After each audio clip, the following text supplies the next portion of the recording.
Welcome to Speak Your Mind by Climobilize. My guest for this session is Raz Godelnik. Raz is an associate professor of strategic design and management at Parsons School of Design, the new school in New York, where he explores design for 1.5C lifestyles, sustainable business models, and how companies can respond effectively to the climate crisis. Raz is the author of a very insightful book called Rethinking Corporate Sustainability in the Era of Climate Crisis, a Strategic Design Approach. Raz, thanks for joining us today. Thank you, Brad.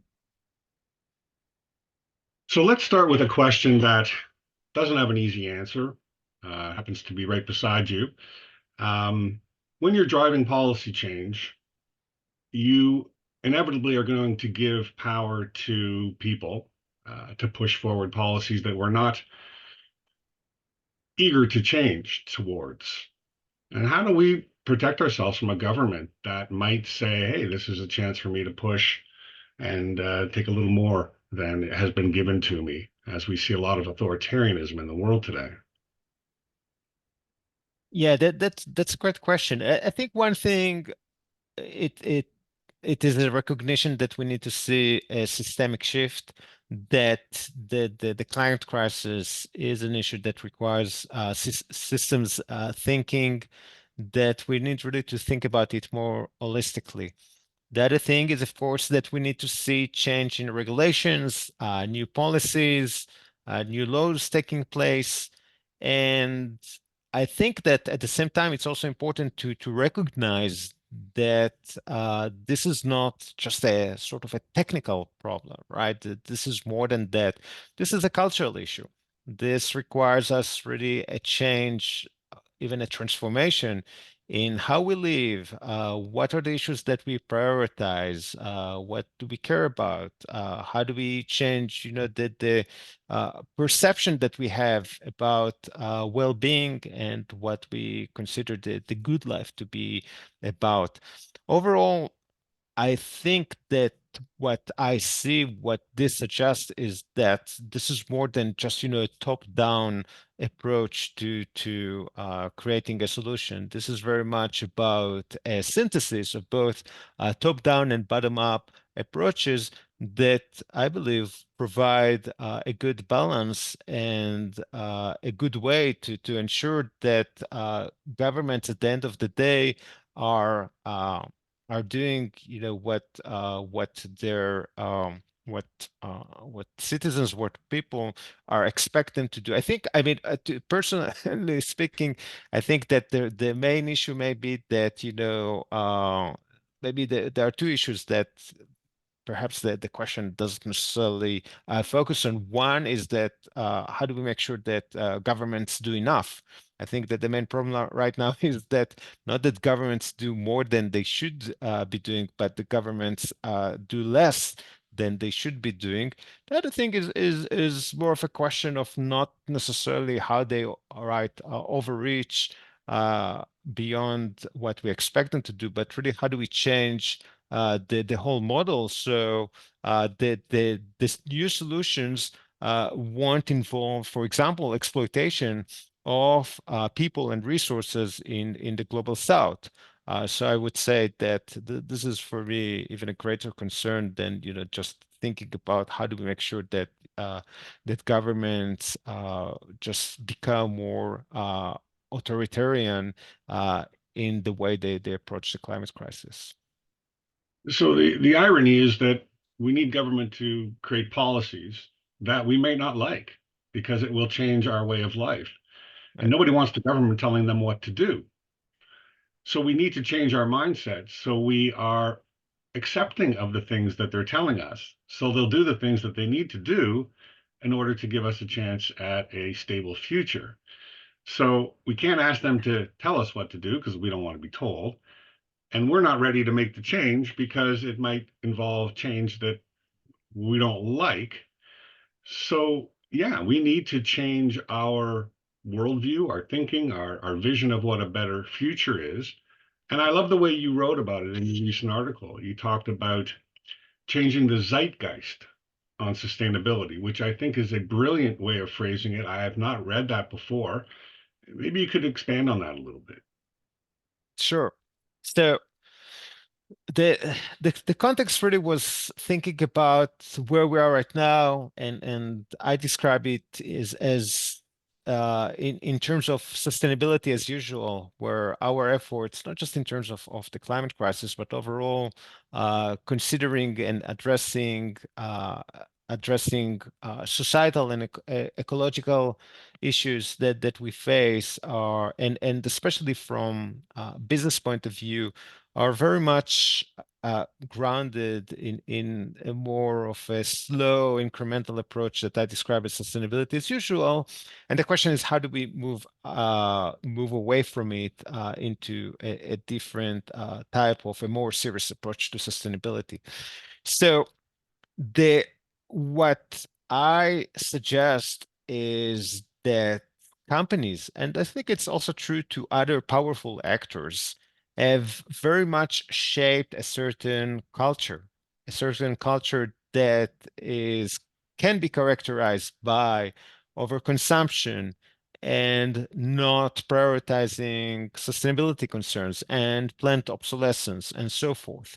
And it had created a certain zeitgeist. And what we need as we think about these issues, again, not just as a technical issue, but as a more complex issue that also have has a very key cultural component to it, is really the need really to change that zeitgeist, right? To change our thinking about and our overall our cultural lens when it comes to sustainability. And I think that that's really critical. If we can't change the culture, we won't be able to address climate crisis as well as other issues effectively. Right. We have a narrative in the West that is we can continue to live our lifestyle. We just need to power it with renewables, and we can buy green products. And the green growth idea has never been proven, and it doesn't add up. So, how do we change the thinking? Because I agree, the zeitgeist is leading us in a terrible direction. Right, And no one has the answer, but everybody comes to this point. How do we change the thinking of the people so they have a vision of well-being that doesn't involve consumption? right. I think it's really about, that there are, it as you said, it's not an easy question, right? Everyone have great ideas, but when it comes to the how, right? How do you actually implement them? Then, you find different roadblocks and barriers that it's very difficult understanding how to overcome. I would say one thing that we need is to create more excitement around solutions. We talk about consumption, we talk about meeting our needs, but at the end of the day, sustainability is about creating alternatives that are within our planetary means. And the challenge, and I think this is very much up to actors like companies that have been really great, have great expertise in making us excited about their products, about different brands and so forth. What I hope to see, right, is how companies are also helping us to get, more excited about about sustainability solutions and what they offer and what they could offer us. I think that, many times we think that it's just a matter of education. I don't think that is necessarily the case. We can have all the facts and understand them, but uh, changes to make change happen, we also need to be more excited, to have a better, just a better more clarity about the gains that we can have from implementing and adopting different ways of life. And until we have that, it will be very difficult for us to make that, especially at scale. And that's part of the work that we're trying to do with regard to um, provide working with storytellers, trying to get people to understand that there is great joy that can be had from things that don't involve spending money. COVID showed us that you could go to the park with your friends and enjoy their company. You didn't have to buy a coffee to do that, although it is nice to enjoy a warm beverage. It wasn't essential.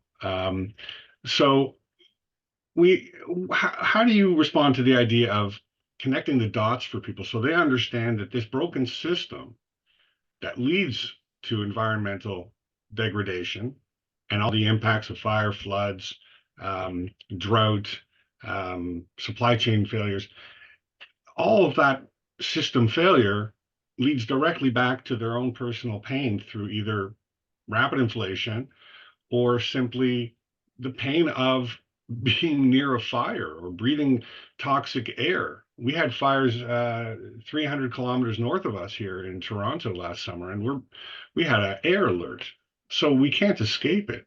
How do we get people to understand that the system is causing them pain? Sure. I mean, I would say, it's difficult because I mean, you can do everything and you can still have, fires every year, and it's going to be very challenging, especially right as you make different shifts, and you still see, extreme weather events and other consequences, right? They won't go away, in a year or two. It will take a very long time. I think what we need is also to think about how do we make, connect the dots better between what we offer and what people are concerned about. If people are concerned about economic issues, right, then you could try to make the case why this is connected to the climate crisis. I'm not sure that's necessarily an effective approach. I think perhaps a better approach would be to figure out how to ensure that the more action you take, the better,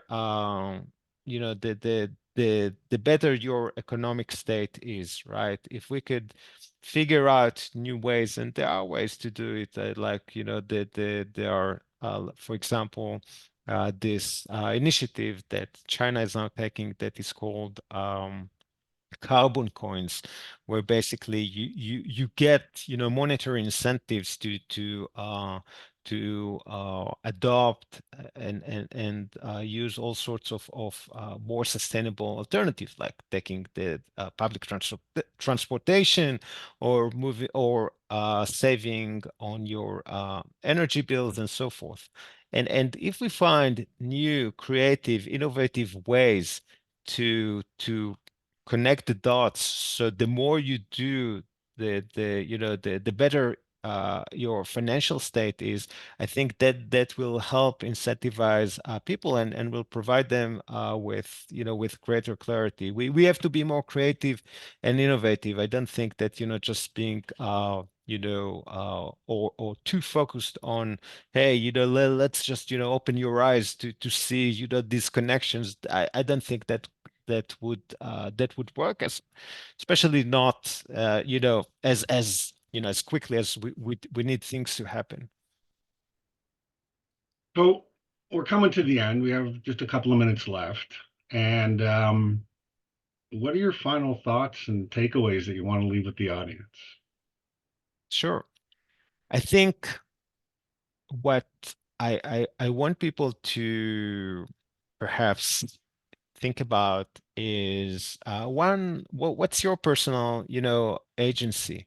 The issue with climate change, it's so overwhelming, it's so big, that many times we think, okay, what can I do to change it? And that could be very frightening, and many people just walk away from it. I would definitely encourage people to start thinking about what what their role could be.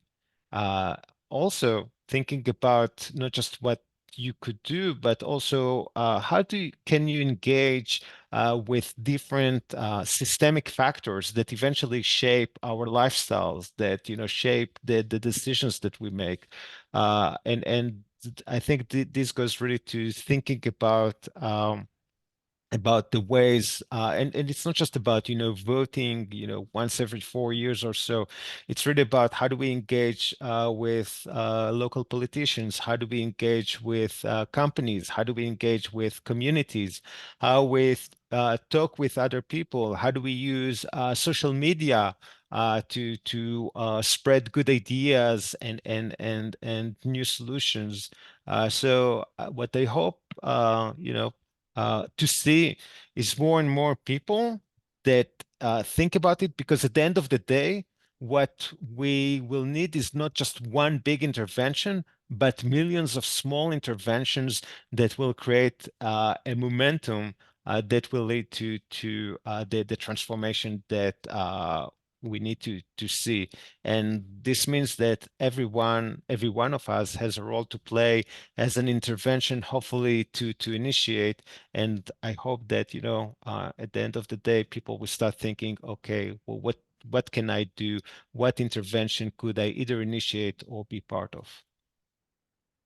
I think we all have to think about those ideas. Thank you so much for being with us today, Raz. This conversation could go on a lot longer. I hate to end it here, but you're doing amazing work, and I wish you all the best for the new year. And let's hope we can finally make some inroads into this big challenge we have. Best Thank you so wishes. much, Brett. Thank you.